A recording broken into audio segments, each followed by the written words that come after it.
everybody. Welcome to It's in the Cards. Nice to see all you here. New faces. Some new faces from last week. As you are probably aware, I'm doing a 2-week special, and this is the conclusion. This is the second week. Our first week was last Wednesday. If any of you missed it or missed part of last week's show and need to catch up, do so in the archives. You can find the link on the Facebook pages for Her by Misha. It's in the cards, and Holly Kraig's page as well has it. As you are aware by now, Donald Michael Kraig passed away back on March 17th. From pancreatic cancer. We were discussing Holly and his relationship, how they met, some private moments that they've had. Holly was nice enough to give us a peek into her life together with Don, and all the events leading up to his passing, including finding out the diagnosis, and Holly actually having to be the one to break the news to him, and what they went through, and right up to the passing. So tonight we're going to wrap things up, touch on some of the areas that we touched on last week that may have gotten cut off a little bit. And I'm going to also give you the opportunity this evening to call in yourselves and personally speak directly to Holly, even if you just want to give her your condolences, say hello. You will be able to do so. I'm going to go over the rules that we have for calling in now. And right before we open up the phone lines, I will do it again for those joining in a little late. I will need you to be away from the computer or just turn the volume down. Otherwise, we're just going to get the feedback. We also do not have hold capabilities. So as we are on the line with someone speaking to them, I need to ask you to please wait until that call is finished before calling in and trying to get through next, because we can't put you on hold. The number will get put up and announced. We're going to try to do that to give enough people opportunity to phone in about 9:15 or so. And I do have to ask you to keep it short. I'm going to be monitoring the time a little bit, especially if we notice that a whole lot of people are wanting to call in. So we can get as many of you through as we can tonight. With that, for those that may have missed the show completely last week and are not familiar with who Holly is or the name Donald Michael Kraig and the wonderful person that he was a treasure. He was what you saw out in public and on interviews and things is who he was. He did not put on airs. He was a wonderful, caring human being, missed by a whole lot of people. He had graduated from UCLA with a degree in philosophy, and he studied public speaking and music at the university level.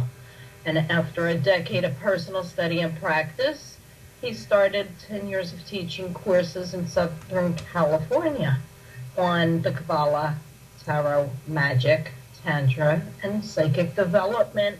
And he's the author of many books and publications. And we had a little teaser last week. Holly informed us that there's some unpublished things that laying around in his office that she's working on making sure that they do get released. So you'll have that to look forward to. And Holly Allender Kraig was married to Donald for 2 years. They were together, I believe, 14 or so. 10 years. 10 total. Okay. She's a lecturer, a occultist, a yoga instructor, certified massage therapist, practitioner, psychic and Reiki practitioner, and she's going to be publishing a whole bunch of books as well. And we'll be seeing about scheduling her as her releases and things are due, so that you can get, sneak peeks maybe before the stuff gets released, and get a better update as to how things are going. With that, because I know we're going to have another, show where the time's just going to whiz by, and a whole lot of you ones who phone in. I want to welcome Holly. Hi. Hi, Misha. Thank you for having me again. I'm really, really glad to be here. I'm so thrilled we were able to arrange it with everything you have going on right now. Yeah. Let's play catch up just a little bit. We don't want to, rehash everything from the last show. But Dunn had been diagnosed. When he was diagnosed, he was already at stage 4, correct? Correct. Yeah, so, it had metastasized already to the liver, so we were fighting a really big uphill battle. And you were the one that ended up breaking the news to him. Most like the doctors would sit both of you down to inform you. Well, one of the doctor that was his oncologist said to me that she's seen it in her many years in the biz, that people who heard it from their loved ones actually lived longer than the ones who heard it from their doctors. And Don did live 2 weeks longer than what they had given as a prognosis. Right. And you had a lot of people sending out healing and yes, spiritual work and Reiki being sent and all kinds of things going on. Absolutely. The world was trying to heal Don, and we were both so humbled, so inspired. It brought us to tears many times. And for those of you who know Don, he didn't cry very often, so it was a rare moment. Yeah. And we'll jump ahead to March 17th when he passed. We didn't really touch too much on that day because we were touching on so many other things. He was at home, I believe you had said? Yes, yeah. We were able to do hospice at home, and my amazing stepmother, Deb, came out and stayed with me for a month. She's also a home health care worker and has, worked in these situations before. So that alone was invaluable, but just to have someone here with me was amazing. So he's with us for a month. Time deteriorated. Medications were increased because he was in pain. He was, severely stressed out. And March 17th, I had run out to get dinner for Deb and I because it was her anniversary with my father. It was their wedding anniversary. And ran out, got dinner. Don's breathing had slowed a bit. Get back, we have dinner. His breathing's slowing a bit more. Couldn't get really a good pulse on him. So we know something's happening, but we're not quite sure what. And I can't just sit still anymore. I can't drink anymore. I can't do anything else. I'm like, I got to do something. So we do the natural thing that most Hoosiers do. We play cards. So Deb taught me a new card game. And as I was catching on to it, I burst out laughing because I think I won a hand. And that's when Don took his last breath, because he heard me laughing. And ran over, put my hand on his chest, and within moments, he just slipped away in his sleep. It was really beautiful. That's sudden, just like that, and peaceful. Very, very peaceful. He didn't suffer at all. Did not suffer at all. Now, the next beautiful thing that happened after that was the flurry of phone calls that always happen. But one of the most important phone calls went out to a group called the Rainbow Warriors. They were a group that I had studied with.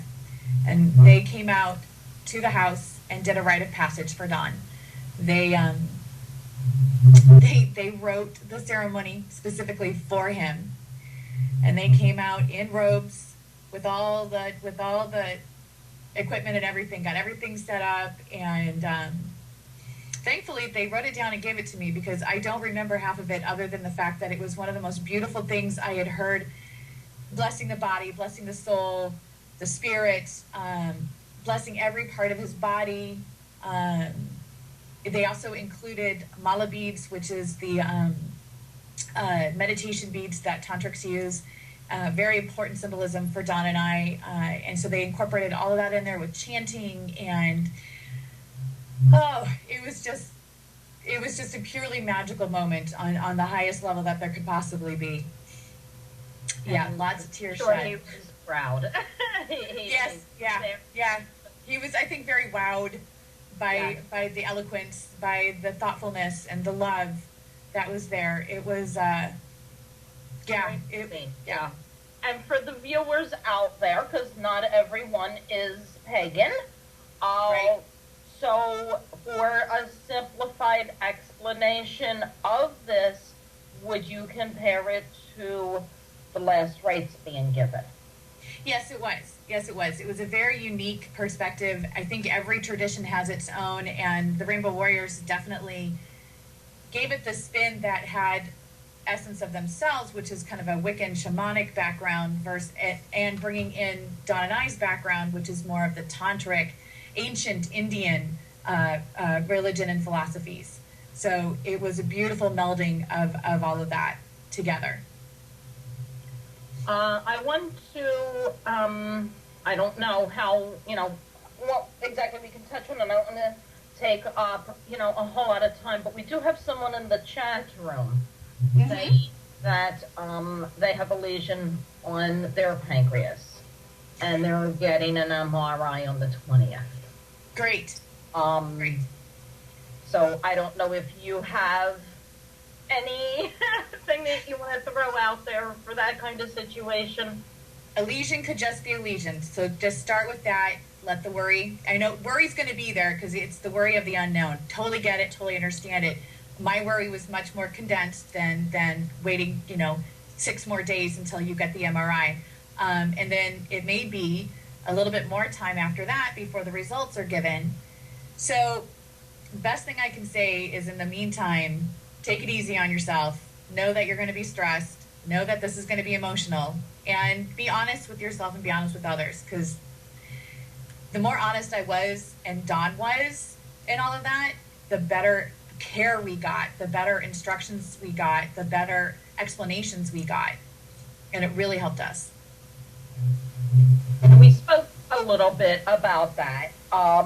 Last week we touched on, did John go through any rages, being annoyed, aggravated, and one of the biggest things that you had mentioned that brought that out in him was not getting straight answers with the doctors, or they want to show off their degree. And right. We always run into that, and you're sitting there like, yeah, okay, what language is that? Bring it down to nursery school level. Right. Well, there was even times that as the medication, because he was on a happy dose of morphine and an anti-anxiety drug. So as those doses, unfortunately, needed to be increased, he was less and less his regular self. And there was one morning, my chair was right next to his bed, so I could just reach a hand out to him, just touch him, just say, hey, it's all good. But this one morning, he wanted to get out of bed to use the bathroom.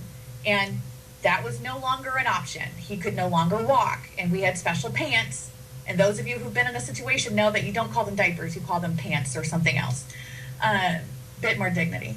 And he just would not listen. And I very firmly put my hand on his arm and I said, no, Don, you're going to stay in bed. He looked at me and you could totally see the insult coming. And this is the first time in our entire relationship he called me the B word. He never called me a biatch. And I looked at him and I said, F you, Donald Michael Kraig. This is what it is. This is how it's going to be. And I love you. Deal with it. And that was it. And I turned around and I burst into tears and I just kept on going. So you just, that show, you're going to have moments. Exactly. Especially when mood altering drugs are added and pain start consuming the person and breaking down their layers of resistance. It just, you've got it. The caretakers need to be the ones that understand that and are very respectful of it and are very patient, very patient. That's the big key there. Yes. Understand with anything, with exactly, any illness that people are going through, and watching their loved ones go through. The one that's in the chat room, going for the MRI, which is next Tuesday, the 20th. They're already doing visualizations, refusing not to worry. Good. More times with friends, and they're saying thank you, and they've put a special journal and pen for thank you. Well, good luck. I hope it is something just very simple that can be very easily taken care of. Yes, it's the waiting and the wonder. It is. Because the mind just goes all over the place with things. Absolutely, like and where the mind goes, the emotions follow. Yep. Well, we're going to end up running out of time because I said about 1:15 we'd open up the phone line, so we're going to do that. Before we get bombarded with that, what's going on with you now? Now that everything is done, people think, loved one passes, especially one that was ill, maybe one that suffered for a long period of time, way longer than Don did, that you have a little bit of guilty relief that, they're no longer suffering and you can be more relaxed and do things, but there's a whole lot of things that follow the death of someone that needs to be done that you don't even think about until you're in the midst of it. Right. So in between quitting my full-time job because no longer seemed to be appropriate, somehow doing marketing work for a corporation that was only concerned about growing X percentage amount of profit each year, suddenly didn't really make a lot of sense to me. So quit my job. Immediately went into looking to what we could do for Don's book that he's got. Immediately then started working on my own books, just self-published one of them up on Amazon on yoga, and started working on getting freelance jobs together, and I started dating.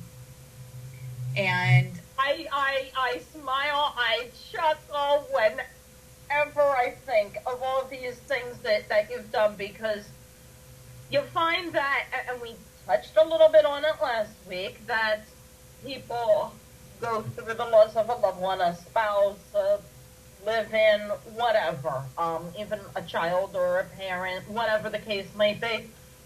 People want to keep a routine. Mm-hmm. And I destroyed every routine I ever had. I now work at home. I now, working on with a company that is a distributed, I think it's the word, where everybody works from home. So working on getting some gigs with that, working on some other local businesses to go in just for a few hours a week and do some writing for them. Just totally tore it apart. I'm actually going to go to 2 festivals this year, Michigan Pagan Fest, and then in November going back to the Florida Pagan Festival, and I'm headlining in both of those, teaching yoga, psychic development, that kind of stuff, and Don's life lessons that you should have learned but you don't remember, so I'm here to remind you class. Very good. What do you find? We might as well open up the phone lines in between the questions. Sure. So for those tuning in late that was not here maybe immediately at the beginning of the show, and you're going to call in, I need you to either turn the show off, move away, turn the volume down. Otherwise, we're just going to get the feedback from the show playing, and we're not going to be able to hear you. So we do not have hold capabilities, so as we are on with a caller, I need you to wait until that call has ended to dial in to get through. And with that said, I'm going to give out the telephone number which is 615-692-1262. So you can feel free and call in for the next 25 minutes or so. And then we'll have to shut off the phone line and not allow any more callers so we can close up the show. Yeah, that always, I chuckle and because you just, every possible thing there is, I think, to change about one's life, you did. Do you regret that now that you quit your job and you're at home and, you know, time is, no matter how many years we have with somebody, time's short, it speeds by. Do you regret now that you didn't do it then and have more time at home with him? I do. It was a different mindset. Before Don got sick, I thought that was kind of a reality, that this was how work was supposed to be, that this is what I was supposed to face. And, you know, I had been looking, I had been talking to other companies, but I kept looking kind of at the same model, that I would go work at a corporation instead of risking a lot and jumping off and doing my own business. What happened after I quit was quite amazing. People heard that I had, you know, left my full-time position, and they stepped up.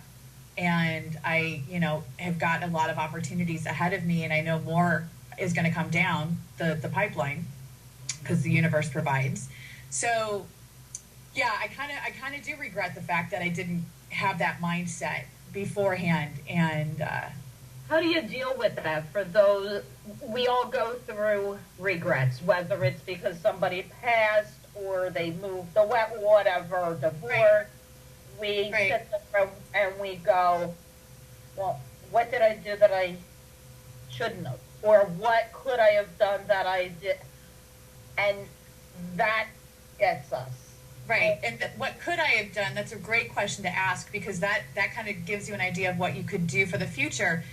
But I had a lot of people say to me, some good close friends say to me, you couldn't have known that he was going to get sick. You couldn't have known that this path was going to happen. And what you were doing at that moment with what you knew of the world, what you understood of your reality, what you did was right. Hindsight is 20/20. It is 20/20. To people. But you got to be forgiving of yourself as well, because you're doing the best with what you've got at the moment in time. And, you know, circumstances changed for me so dramatically that it gave me a different view of reality. Life's too short. You know, I had enough of a savings, thankfully, because of Dawn, because of a nice life insurance, that it was going to afford me the time to take off for about a year and dig in hard what I wanted to do. So I had a padding, I had the cushion that I needed to start my job. Right. Now, one thing I want to backtrack just like a couple minutes prior, because interesting, I find very ironic that when you were saying you felt you had, you know, that was how you worked. You had to go out and work, and this is what you had to do. But yet, Don worked from home. Yeah, because his company was right. His company was out of Minnesota, and he had two positions in the company that allowed him to work remotely. And occasionally, they would fly him in for meetings and things like that, or they would meet up at conferences like PantheaCon or other places. But it was the very nature of his job that he was able to work from home, thankfully, because he was kind of a quiet guy. So he worked really well on his own at the house. He would always say that the commute was the worst when the dog got in the way of the door to his office. But yeah, it was just the nature of his job. He was fortunate, in my mind, he was fortunate to be able to work from home. Yeah, anybody that can is fortunate. Well, some of us think that, but I know people who thrive on going into the office. They thrive on that energy, and that's what they need. And, you know, more power to you. You know what you want. I know that I've done that for over 20 years, and enough's enough. Yeah, exactly. That's enough. Love y'all. I'm going to go work in my house. What do you find, everything's done and over with. What did you find to be the most shocking afterwards? Was it the amount of cleanup with bills? Was it how people reacted because maybe some didn't know what to say to you, or did some people what was the most shocking to you in all this? The bills were a little overwhelming, and that is something, just as other people already know and saw me post earlier on Facebook today, the business of death, as I call it, takes months to sort out. And I picked up a book resource. If anybody wants it, I'll post it another time. I don't remember the name of the book. That gave me a step-by-step guide of what to do, when to ask for help, gave me sites to work through. So it gives me an idea of how to deal with bills, how to deal with managing a trust and all that stuff. So that, yes, it stresses me out. And I do talk about it a lot so that I can work through it, get other people's opinions. So that's how I manage the business of death. There were just, I guess the shocking part was how much I didn't want to be around people for a while. How much space I needed, even from close loved ones, family members. It's just, I needed to cut it all off. I needed the energy gone. I needed me alone to figure out who I was, because I knew I wasn't the same. So yeah, that would probably be the biggest. And just stupid emotional disagreements with family members, which of course heal over time. That happened. I don't think I'm unique in that respect. The biggest thing, though, was kind of reintroducing myself to my family, because I'm not the same person I was before Don died. And getting them up to speed on what I'm doing and how quickly it's going, because as my sister said, this is transformation on steroids, Holly style. And, I'm just blowing through so many different social norms and throwing them off to the wayside that it can be unsettling to those around me. And so I say, welcome to the whirlwind of my life. I'm very blunt, very bold about it. Hey, that's what's so wonderful about you. A lot of people, hide things, only allow what the norm is to be thought and put out there. And one of your other outrageous, in a lot of people's eye, changes that you did, making a point in the chat room, wasn't that done style also? Yeah, and that was a beautiful part of our relationship, is I kind of feel like the two of us operated outside of the social reality. He always said, think for yourself, question authority.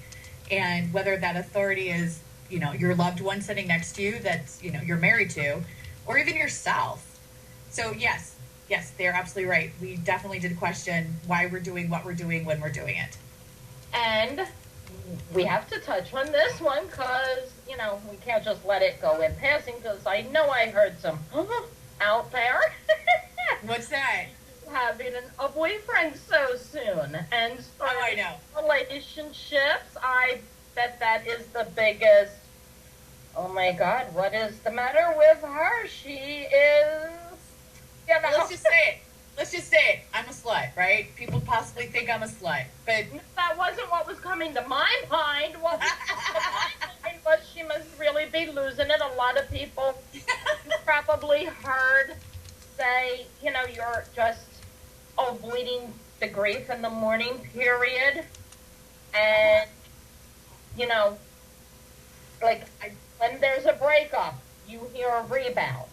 They're on a rebound. They didn't have enough time yet to recoup from the other person.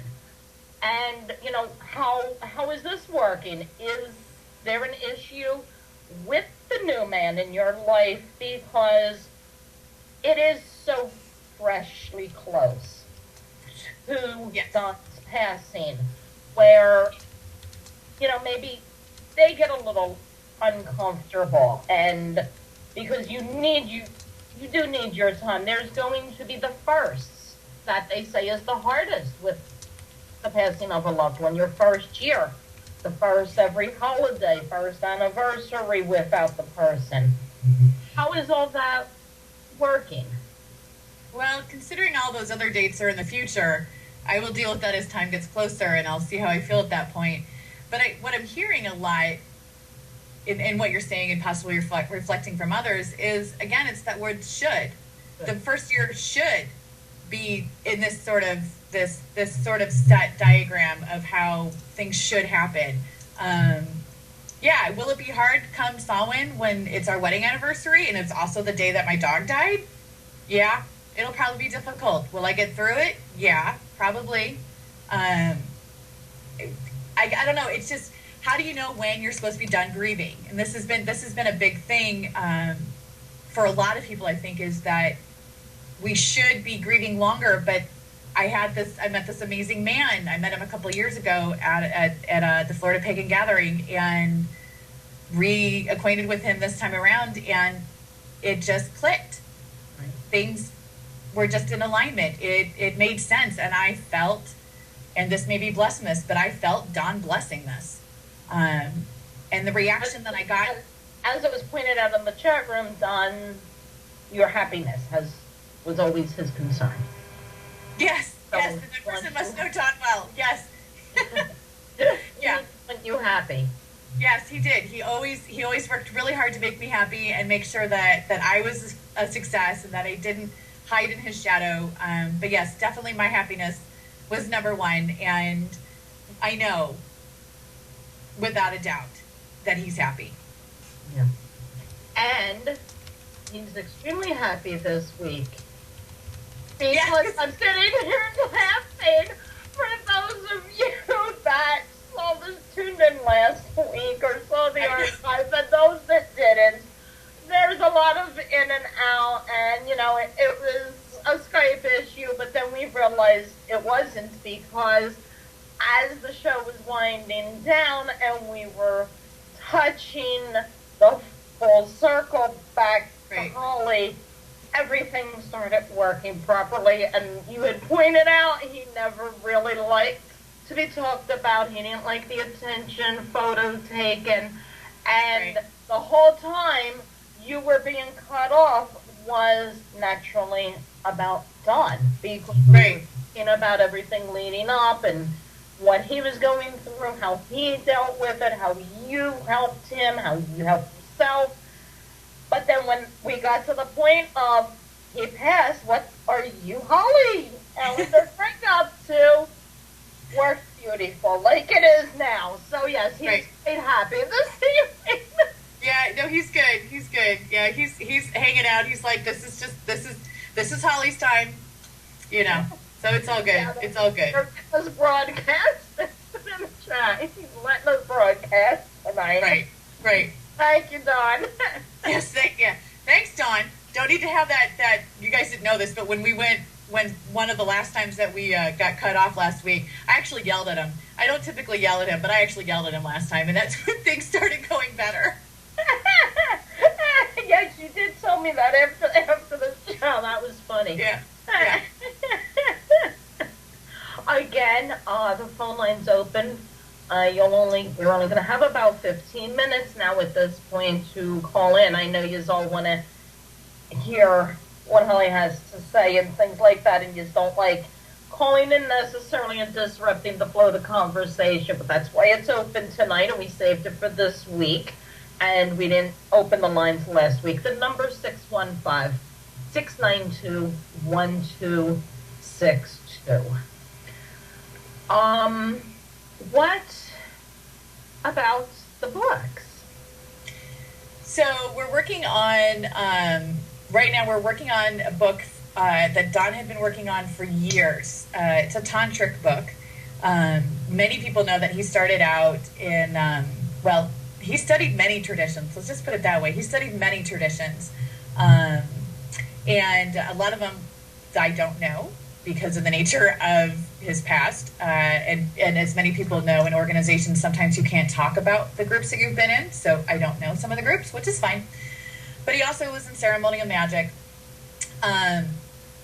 which led him, let's put it this way, the study of the Kabalah and understanding where it came from.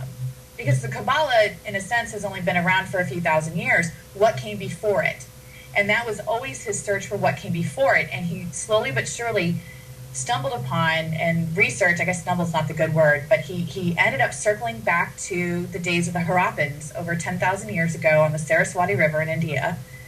And this book is a tribute to everything that he learned about the system of Tantra. And as we get into it, you know, there'll be more beautiful marketing details on it. But basically, it's about rituals. It's about how to exercise, yoga, how to meditate, how to eat, Ayurvedic, how to think, it's an entire system of beliefs and philosophy and ritual and spiritual work. Matter of fact, the wedding ceremony that Don and I did, he wrote, which is based on a tantric wedding ceremony. So full Indian garb, the whole deal. It was beautiful. And he also wrote his own funeral ceremony that I'll be presiding over, details to come on that. And so he already wrote it. So we're going to do a tantric funeral ceremony for him, a memorial service for him in a few months. Was he cremated or buried? Yes. Actually, his ashes are right behind me. Oh. On the shelf. They're right behind me. Yes, he was cremated. That was his wish. Another wish was that he asked me to figure out what clothing to send him off in, and I sent him off in his wedding clothes with his wedding wreath, which was the wedding clothes was the full Indian outfit with a turban, the whole deal. It was tearful and absolutely hilarious trying to dress him. So that went well. So yes, so he was behind me, hanging out in my office, giving me lots of good advice. And leaving the Skype alone. Yes, he is. Yes, he is. Oddly enough, we're good. We're good this week. I'm not quite sure. We're good. Yeah. I don't want to keep saying it and push hard luck though, because yeah. He turn around and say, "Yeah, you think so?" Yeah. Watch this. Right. But eventually, I'm going to turn what he's currently in. I'm going to take his books. I'm going to glue a bunch of his books together, hollow out the center, and I'm going to put his ashes inside, glue it up, and then once the tantric book is done, put that on one of the ends. So his urn will eventually be his life's works, or at least a good portion of them. That is very neat. Yeah, some of his ashes, though, are going to go with me to the honeymoon that we never got to take, or I should say that we chose not to take because we were trying to save money for it. So I'm going to go to India, and I'm going to take some of his ashes with me and spread them there for him because he never got to go. That will be emotional. Yeah, I think you're right, Misha. Out of everything that we're talking about, anniversaries and everything, the trip to India is really gonna. It's gonna be really hard. Just because it's something that he and I shared for so many years, wanting to go to and do together, and we made so many plans. We made so many plans of what we're gonna do when we got there. So I'm gonna do my best. I've got friends across India that are gracious enough to say, "Hey, come hang out with us." So once I figure all that out, I'm going to hit the ground running. You go, girl. That seems to be like a statement. It's like my new cry. You go, girl. And I believe this was after he passed. You got a tattoo. Elephant tattoo. Just a little one, and it's not done yet. Sorry. Yeah, it's a Ganesh. I can't really see it too well, but it's Ganesh. Ganesh is my main deity that I work with. He is the elephant god, an Indian elephant god, remover of obstacles, but he's also the patron god for writers. So even before Don got sick, I was very close with Ganesh, and as he was getting sick and everything we went through, my relationship with Ganesh got stronger and stronger and stronger. And I knew I needed to get a tattoo. I knew for a couple of years Ganesh was going to be on my body somewhere, and it just kind of came together. We're not done yet. I still got some more work to do on it, though. So it's a pretty bold statement to put a god on your right arm, which is my sending arm, which means I have more of a umph to it. it feels I'm like. never going to get a tattoo. Me and needles just... Well, I have 5. I have 5 of them, so... I remember being down the shore, we walking past the tattoo parlor, and it was, you know, the shore for vacationers, so they do it right there where you go. And I looked it, and my mother was with me, and she took one look at me. She's like, you know, putting her arm on my back because I was like ready to faint. Because that quick glimpse in there, oh my God, they're okay. I had to go sit down, and yeah. Right. No, it's definitely a commitment, and definitely think about it for a really long time before you do it. And if you need a good artist in LA, call me. I got the best. How painful are they? Well, there's needles in your arms, Misha. Of course it hurts. It all depends on where you get it done. There are some parts on the arm where I got it that was more sensitive than others. And there are times I felt like, really? Do you need to dig? Really? And there's just times you just don't look. And there's just times you breathe and embrace it. And I've heard people get all sorts of, that's a whole nother discussion. Yeah. But yeah, there's all sorts of funness that goes along with getting a tattoo. There is. The comments are, everybody's glad you're doing it, and they're loving the urn idea of what you're doing with that. Now, did you come up with that, or was it something the two of you discussed? You mean the Tantric book? No, the urn. Oh, the urn. No, that's just Holly being Holly. That's just me being crafty. Don wasn't defined by his life works, but he was so close to them, and they were so close to him that I couldn't. And I literally did like many of you probably have done this too. You just go out when the time's right, and you look at all these urns. And I looked at hundreds of urns, and nothing made sense. And my sister had gifted me book boxes that she had made, and I'm like, well, I could probably do this on a massive scale. So we'll see what happens. It could be a disaster of paper flying everywhere. So, but I got extra copies, and I can always go to the bookstore and buy more. So, and the royalties coming back to me. So it's all good. I was gonna say you better have more than one copy. I do. Trust me. There are a lot of books in this house. I have 3 rooms that are libraries. And you can see I've got 2 shelves behind me, and that's just a couple of, So we have lots of books in this house. I have lots of copies of this stuff. I have the Donald Michael Kraig library. It's impressive. What do you think is going to happen to his books? Do you think since he passed, the publishing companies, after however they determine when they put a stop to publishing a book, they'll do that, and you won't be able to get your hands on them anymore? Or oh no, there's out clauses. No. See what typically happens, and I've been in publishing for over 15 years. So what typically happens with books like this, if the sales continue and the interest continues, they'll continue to publish it because it's within their own rights to do it, but it's also their own business that they can do it. Modern Magic is still one of the #1 occult books selling around the world, so that's not going to go away anytime soon.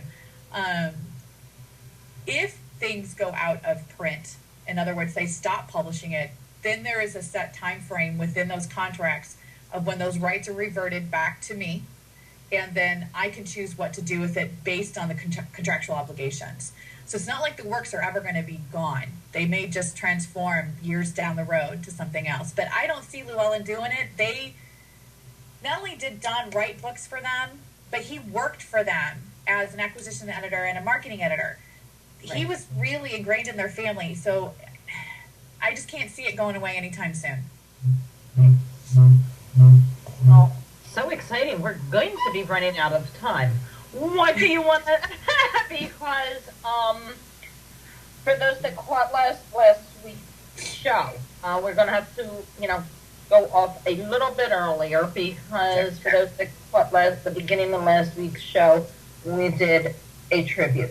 We are going to end, since this is the last night of the series that we were doing, we're going to go off the air with the same tribute, so we need a little extra time there for that. And since I'm discussing this right now instead of at the end, I want you to know next week I won't be here live, so one of the past rerun shows will be on that you can catch. I have my yearly week-long fundraiser that I do around here for the community. And it starts next Tuesday and goes through till Memorial Day. So you'll be able to find details out on that on Facebook. What do you want to end with? Any thoughts, any memories, any suggestions to people, any advice to people that you want to give?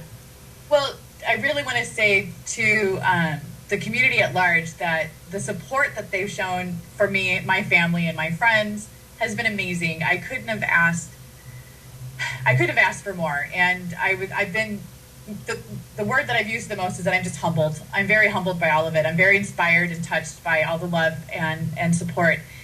But I also want to make sure that their voices are heard where their feelings are for him. So when we do the memorial service here in Los Angeles, I believe the tentative date is September 20th, and like I said, more details to come. One of the parts of the ritual is I'm asking people to send me their thoughts about Don.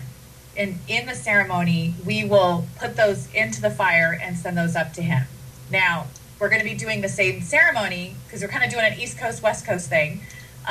So for the East Coast folks, at the Florida Pagan Gathering in Samhain, we're talking about doing the same ceremony there. Again, details to follow on that as we work that out. So if people have memories that they'd like to share with me, or they just say straight up, please don't read, just put in the fire, I will do that happily. Very, very nice. And to do it on both coasts. Yeah, it somehow turned out that way, and I think that's a Donald Michael Kraig thing again. See, just walking into things. Exactly.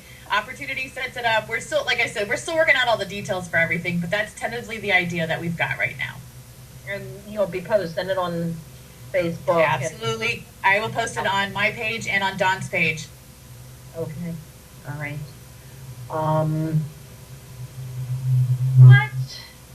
Let's wrap up quick.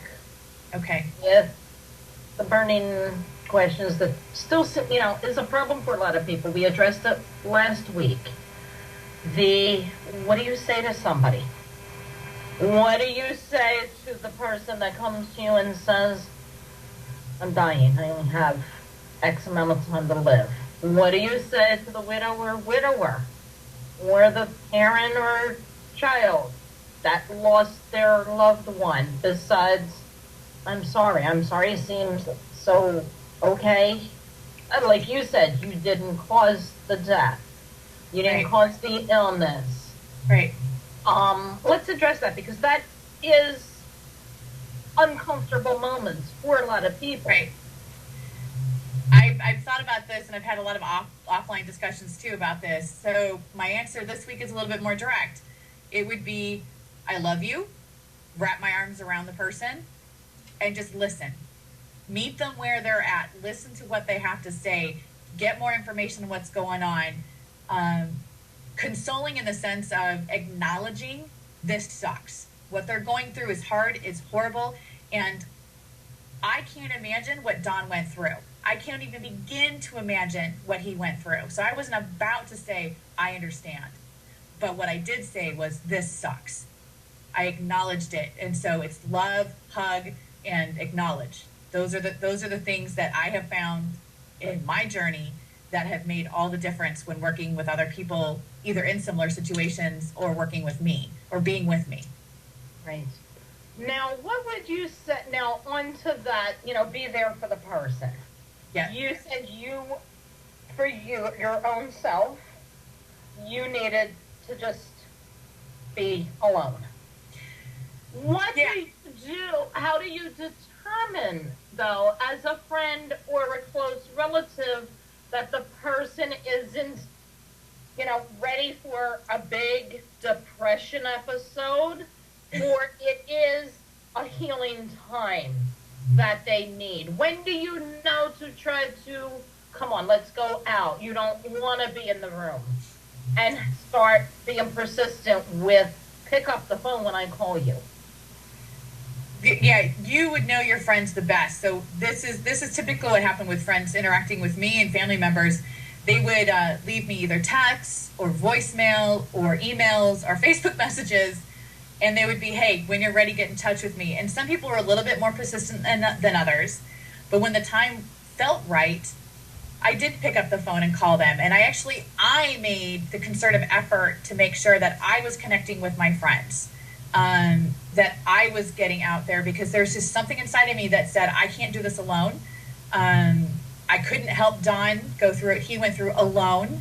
So I knew that for grief, for me, I couldn't do it alone either. But I don't know if I'm unique in that respect, or I'm just very in tune with myself. But I also have a therapist that I went to talk to. I'm just very blunt and very bold about what it is that I'm feeling. And I kind of choose my people to unload on. Right. So, yeah. Take it for what it's worth. You got to follow what your inner voice says, and you got to get up off the couch at some point. You got to move at some point. Did you have friends leave you? Did you have friendships end just because? I don't know. I had friendships evolve. I actually found more friends than I thought I had, to be honest. I honestly thought I was going to pack up and move back to Indiana. But what ended up happening is I found more friends than I ever did, because I reached out to people, because I said, this is how I need help. I need meals. I need somebody here to hang out with Don, or I need X, Y, and Z. So I was very direct about what I needed, and my friends were very awesome in stepping up. My family exactly the same way. It was just amazing, the kinds of outpouring of support that I had. It was almost overwhelming in trying to manage it all. So, which is a good thing to have. Now with the, getting back to the I'm sorry, because we have a question in the chat room. It's going to be the last question we can take, because we're going to have to close up. Sure. What does one want to hear? What would you have rather heard than everybody coming up saying, I'm so sorry, this sucks? Yeah, I love you, this sucks, can I hug you? In whatever order you want to put it in. But yeah, that's pretty much what it was, is I love you, I know this is hard, I can't possibly understand what you're going through, but I'm here, and can I hug you? Because I'm a hugger. And I'm going to bite those words later at the next festival I go to. I just know it. Yeah. But yeah, well, just if anything, just get more information. Let them dump. Let the person dump and just say, this is what's going on. And if they don't want to dump, just be with them. And just come right out and ask, what do you need? What do you need? Exactly. What do you need? Do you need something? Can I help in any way? And maybe it's a two-choice thing. Maybe it's not a tell me what you want me to do. It's the, can I bring you whiskey? Can I bring you dinner? Those are really good offers. Those were two things that I really liked hearing from people. Is, can I bring you this, or can I do this? And that gave me a choice. And it also helped me know what they were willing to do. So that helped out a lot. Final words before we go, and let everybody know how they can find you. You can find me on Facebook. I'm Holly Allender Kraig. You can also find me at HackWriter, HAKWriter.com. Otherwise, yeah, Facebook's the best thing to do. And Misha, thank you so much for honoring Don this way. It's been a privilege to be able to talk to more people than I have in the past in this manner. And it's just, I'm humbled. I'm straight up, I'm humbled. I'm humbled that I was able to have you on, and I know that Don himself arranged it, because as I said last week, yes. I didn't even him and Hall wondering, well, maybe it's too soon. Maybe I should wait till the summer. Maybe I should wait till I just, when he passed, I'm like, okay. And then it was a couple days later, I'm like, I never had him on, and what a wonderful show that would be. People would want to hear from you. When the time's right, I knew I would know. And it was a Saturday, and I just said, now's the time. And I was like, okay. And I didn't even, edit the email I sent to you or anything. Right. You were going through the things in the office and went upstairs, being mad that, you wanted to do things like this. And no starting place, and then there was my email. So I know it was a blessing. Yeah, it's been a blessing to do this and to communicate with people, and the conversation can keep going. People can contact me directly about their questions, what they're, let me know what's going on. I'm not a counselor, but I can tell you based on my experience what I've done. And if you're finding you're getting a lot of questions as well, we wanted to see what was going to come of this. No problem having you on once a month, once every couple months or so, to discuss questions for everybody. And on that note, it is, we said, Donald Michael Kraig, you have blessed a whole lot of people. You were a fabulous person. I was privileged to have him on my radio show, and may you rest in peace. You will be missed by so many. Good night, everyone.